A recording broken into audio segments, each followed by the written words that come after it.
నంద్యాల సభలో చంద్రబాబుపై తాను చేసిన వ్యాఖ్యలపై జగన్ ఈసీకి వివరణ ఇచ్చారు.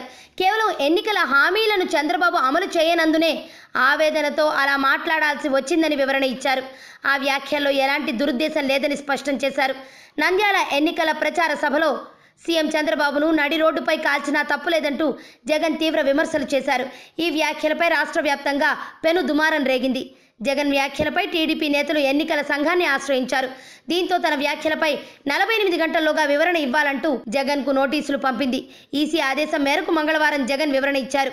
చంద్రబాబుపై తాను చేసిన వ్యాఖ్యల్లో ఎలాంటి దురుద్దేశం లేదని అన్నారు. హామీల అమలులో చంద్రబాబు వైఫల్యం చెందారని, ఈ కారణంగానే మనస్తాపం చెంది చంద్రబాబుపై అలాంటి వ్యాఖ్యలు చేయాల్సి వచ్చిందన్నారు. రైతు రుణమాఫీ, డ్వాక్రా రుణాల మాఫీ, నిరుద్యోగ భృతి, స్వాతంత్ర్య వేడుకల్లో ఇచ్చిన హామీలు నెరవేర్చలేదన్నారు.